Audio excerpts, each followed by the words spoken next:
Welcome to the Fellowship. I'm recording this on Sunday the 26th of Jan, 2025. I keep on hearing and listening to and having conversations with people about Islam versus, or rather Islamists versus Muslims. And people say, it's not all Muslims that are the problem. And of course that's true. We've all met individuals who are perfectly reasonable. I meet many. I talk to lots throughout the week. But the unique problem with Islam is that 95% of them, 95% of Muslims, will vote for whoever they're told to vote for. And that is very unique. If you went to a church and you heard something that a vicar said and you didn't like it, well, you could either just not go back or talk to him afterwards or criticize him or say something rude to him if you wanted to. But you can't do that in Islam. And of course, the penalty for leaving the faith is at best the need to move area, or the worst, it's death.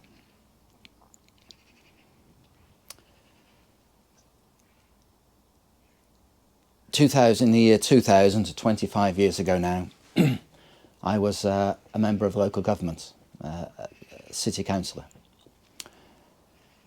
I was a city councillor for the Conservative Party, and I'm sorry about that. Please don't hold it against me.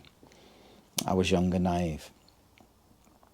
I actually thought the Conservative Party was conservative. Crazy. I got in a ward that had been Labour held for over 25 years. And how I got into that ward was by meeting the Muslim head of their community. And I had a chat with him. I didn't promise him anything, but I had a chat with him, and because he liked me, I got virtually 100% of the Muslim vote. And the thing with the Muslim vote is that it's very rare that a Muslim woman actually votes. It's normally their husbands or fathers who vote on their behalf through postal ballots, postal voting, proxy voting. It is a unique situation to be in. And a few years ago, I used to know a teacher, a female teacher. Again, don't hold it against me. And one of her teaching assistants was a Muslim lady, very nice lady. And like I say, I meet lots of nice individual Muslims all the time. Some I'll shake their hands with, individual people. Anyway, this Muslim lady teaching assistant went over to Saudi Arabia with her husband and with some family members. And she came back after 10 days and said to the female teacher who I knew that she could never live there. It was so oppressive. But here's the crux of it, and here's the unique situation, is that she will vote for whoever she's told to vote for. And she will vote along religious grounds. So she will vote for a Muslim individual, a Muslim MP, a so-called, and we've seen them now, I think there's 5 of them in the UK Parliament at the moment, 5 independent Muslims. There's nothing independent about them, of course. We all know that they have one goal in mind, and that is to make the UK a Islamic country through breeding and through the ballot box.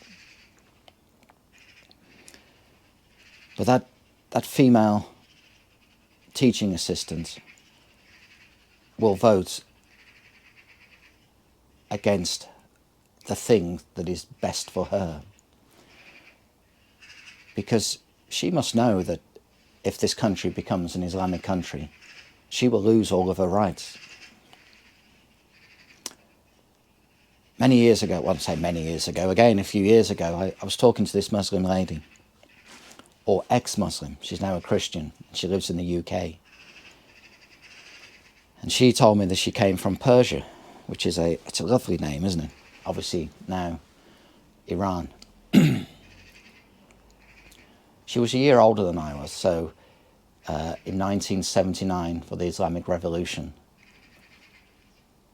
she would have been 8.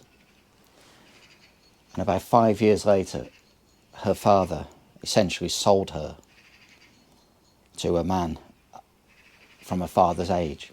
So she had to marry a man slightly older than her father. She had no choice. She went on to have 2 children, and then she managed to get out, and she actually came to this country as a genuine asylum seeker. I had a fascinating conversation with her. And of course, we have the situation where in Iraq, they've just voted for marriage to be legal for 9-year-olds. I wonder why.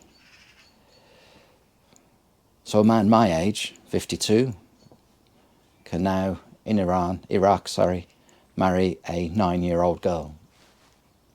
And that's perfectly okay.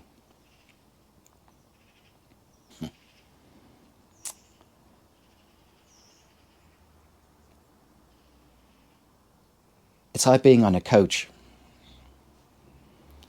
heading towards a cliff edge.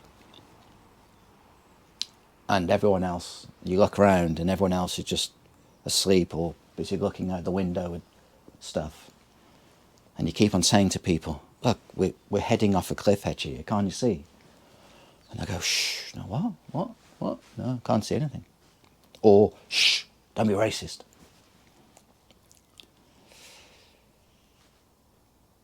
It's depressing. It can get you down. But we can't be depressed. We can't be down. We have to go out and we have to wake up as many people as possible to the scenario. And a good way of doing it for this type of subject is by just highlighting the reality to individuals. So I was talking to a man the other day, and he was telling me how worried he was about the future and one thing and another. And he says he's got a 1-year-old granddaughter. And I said, oh, well, I don't suppose you mind the fact that when she gets older, she's going to be marrying an angry Muslim with a big beard. And he said, well, why do you say that? And I said, because it's the truth. And it is the truth. And he might not be an angry Muslim. He might be a lovely Muslim. He might be a lovely individual. But when Islam takes over, and I think that is the role, that is why the New World Order likes Islam so much, is because it is all-encompassing. It's a one-way street. You have to comply. And when it does take over, all the rights of individuals will just go. And people will do as they're told. I don't want that to happen to my country. I don't want that to happen. So I'm going to do everything I can to stop that from happening by raising awareness. And that is what I want you to do. Person who's watching this video now, So again, we all have to go out and talk to people on a daily basis. We have to have uncomfortable conversations. We have to get used to being vilified. We have to get used to people saying things to us that we don't particularly like. But remember, they are just words. They are just words. But we have to sow that seed, because time is running out.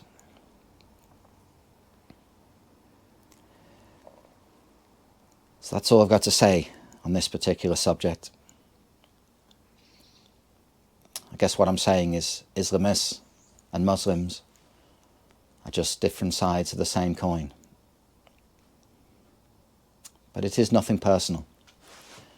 As I say, there are lots of really nice individual Muslims around. But when the balance of power tips too far, there's no coming back from it. There's no coming back. So we all have to do our bit now and in the future. And don't stop. Don't give up. Carry on. And do our best to save our country. So thank you for your time this morning. And as always, thank you for listening.